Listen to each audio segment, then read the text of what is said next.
believe someday you and me.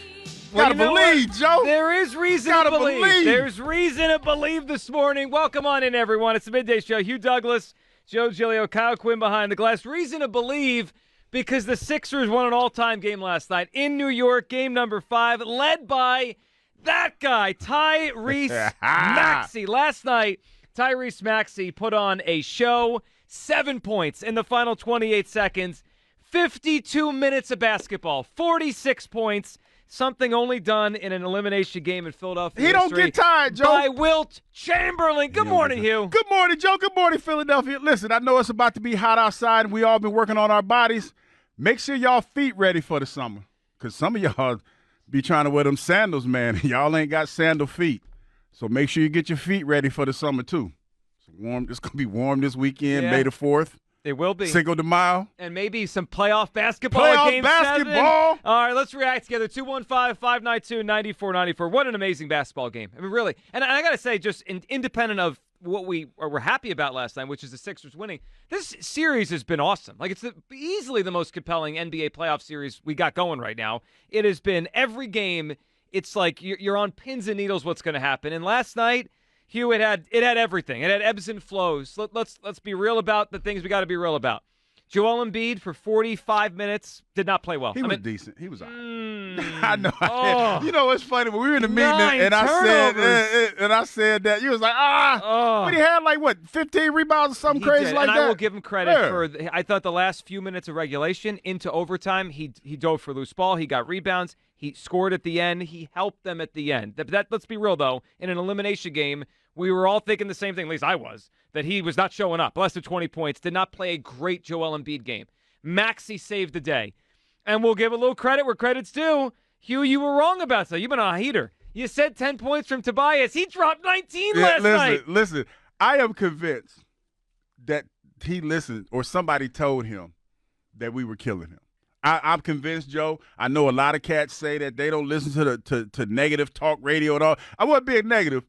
It was just like, when I was talking about the Cavalry not showing up, I mean, was I wrong? And last night he showed up big time. He showed up big time. He really did. Those are the kind of efforts that you wneed. Kelly Oubre, went out there doing his thing. For a little 14. dude. Yeah, he got 14. For a little dude, he plays tough. They played tough last night. They played the way that we wanted them to play this whole series. Yes. They played that way last night. You know what they did? They played like they had their backs against the wall, like they were about to be eliminated. They went out swinging last night. But it's about Maxey. I mean, Maxey's the guy today that we got to throw the flowers at because it's kind of interesting just watching his development here, Hugh. He was not a high pick, right? Not a lottery pick, and if you're beyond the first 10, 12 picks in the NBA draft, it's a coin flip, right? Like it's not normal you become a superstar. Once in a while, but very, very abnormal you become a real star beyond the lottery in the NBA draft. And he's developed into that star. We saw it this year with the 50-point games, the All-Star appearance. But then there's another question, right? Like, all right, there's a lot of good players in the NBA. Can you do it on the big stage? Can you step up? Can you lead the offense? And Hugh, last night, whether it was a coaching decision, whether Joel Embiid recognized it wasn't his night, that offense late in the game went through Tyrese Maxey. They kept giving the ball back to him, and he kept delivering. Hugh, that sequence, it reminded me of watching Reggie Miller when I was a kid do that to the Knicks. Reggie Miller had a sequence like that. That was stone-cold killer kind of stuff. 7 points in the final 28 seconds? Listen, and you know what the funny thing about it? Knicks fans knew that too. You talk about folks that had PTSD, Joe. Those cats in the Garden, those fans, those celebrities that really showed their true colors when Maxey started hitting those threes. The fact that he started to get the ire, the fact that they have a meme of Ben Stiller where it looked like his whole soul left his body. Like, it was phenomenal. They had PTSD, and that's what they were thinking about. Because early on in that sequence, Maxey was shooting the shot, and it was clanging. And then, boy, on that last one, he looked like he got nudged a little bit, and he hit it. You was like, uh-oh, here we go. Here we go. And, man, see, this is the best part to me about being a sports fan. Moments like that. Because now They coming back to Philly. Mm-hmm. And I'm gonna put it out there and say this, even though you kind of killed it when I said it this morning. No, forget what I said. Just no. Live in your moment. Let me have my moment. Go ahead. The fans are gonna come up. They're gonna show up and show out, Joe, because this is what is so great to me about Philadelphia. I remember, just to give you, I'm on my soapbox a little bit, so let me have this moment. So I remember when we went to the Super Bowl playing in Jacksonville, and I remember people telling stories to me about how long they've been season ticket holders and some of the precious memories that they've had about sporting events. This has lined up to be, whether it's good or bad, Joe, but I think it's going to be good, a precious sports memory, because people are going to want to be there to see what happens. We have a budding young star in Tyrese Maxey, who last night, and it's no disrespect to Joel Embiid, because Joel Embiid is a hell of a player. Big dude, been playing with a whole lot of injuries and all that other stuff. But I feel like last night there was an emergence of a star. A star was born last night. Everybody talked about Jalen Brunson and how he's become bona fide and all this other stuff. Tyrese Maxey last night became bona fide. It kind of reminds me of a few years ago when Brunson was with Luka. But Brunson had a big postseason, and it was like, man, that guy's really good. I mean, maybe he's a star in his own right. That's Maxey, yes, bona fide. I just want to point out, I'm sure you've rewatched the highlight like 50 times, like we all have. Go back and watch it again, because I just looked at it again. The Maxey shot to force overtime. He pulled up from the N on the New York on the mid-court logo. He pulled up from the N on the mid-court logo. That was. You got to have stones to take that shot from that distance. I forgot what they call it, but I can't say it on there. But yeah, that right there. He was feeling himself, man. And you know what's funny? And again, no disrespect to Joel Embiid, because I feel like Joel Embiid is just a different breed. He went out there and he gave you everything that he had last night on the defensive side of the ball.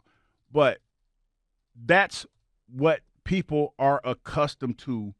When in moments like this, they're accustomed to guys stepping up and having that kind of killer mentality. Ever since, even in the last game when Tyrese Maxey talked about how he felt, and even in this game when he talked about how he didn't want to go home and how it would have been to lose like that. People love moments like that. People love to hear their athletes talk like that, have that never say die mentality. And that's what Tyrese Maxey had last night. He wasn't ready to go home, Joe. He was not ready for the Kurt, what he said, we will not go quietly into the night. That's right. He was not going quietly into the night. No, he was not. That's the kind of shot a prime day, and Lillard takes and hits. It's the kind of shot Steph Curry's hit in the postseason before. That's the kind of shot it was. 215-592-9494. Let's hear from Maxey after the game last night, talking about how Joel told him, I need you. Get much from Joel offensively tonight. What did you see? What was your mentality that you knew you had to take over? He just let me know, man. He said, I need you. I need you. And that's all I need to hear. I mean, I got his back. He had my back ever since, even when he was hurt, he was texting me, calling me, telling me, this is my team. Go be great. Go do the things I need to do. And that's just trust. I appreciate him for that. Well, and that's pretty awesome. And you need it. You said it. You need it sometimes. Joel, we'll dissect his game a lot today, but what he did, what he didn't do last night. One thing he was not last night was an offensive force. It just wasn't. He had a bad night offensively. 7-19 shooting, 1 of 4 from 3, 19 points. He did help in other ways, the rebounding, the triple-double. I thought he passed the ball to help them with a lot of assists. Too many turnovers, but obviously wasn't his night offensively. It was Tyrese's, and he took over. 215-592-9494. Hugh, I don't even need to ask you the question because you never left. Never left, Joe. I'm never left, Joe. I'm back in today. Of course, I've been here. And you know what? If you're one of the fans right now that is wavering, and you're thinking about coming back in, I'm telling you why you should. Right now, you listening? Are you listening right now? Turn your radio off. I'm gonna tell you why you should, man. Because this could be a historic moment. Like seriously, I'm not even trying to be funny. I'm not even trying to yank your chain because I know you've been through a lot. I know you've been through a lot when it comes with this team. I know you've had your heart broken so many times.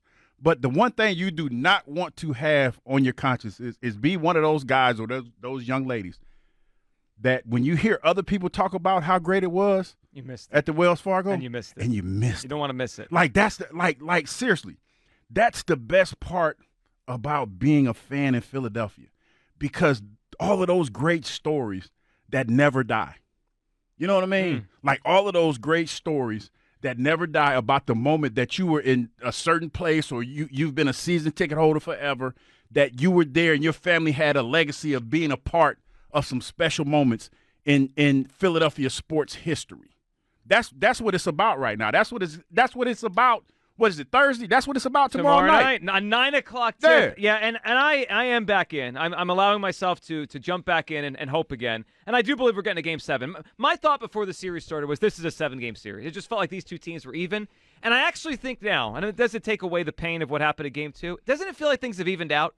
The Sixers blew Game 2 up there. They had a coaching mistake at the end. They gave the game away. The refs got involved. Last night was the opposite. I mean, the Knicks had a 6-point lead with 29 seconds to go. They had a dumb foul on the first Maxey three. Then Hart missed a free throw. They gave the Sixers life again. This is probably where we're supposed to be.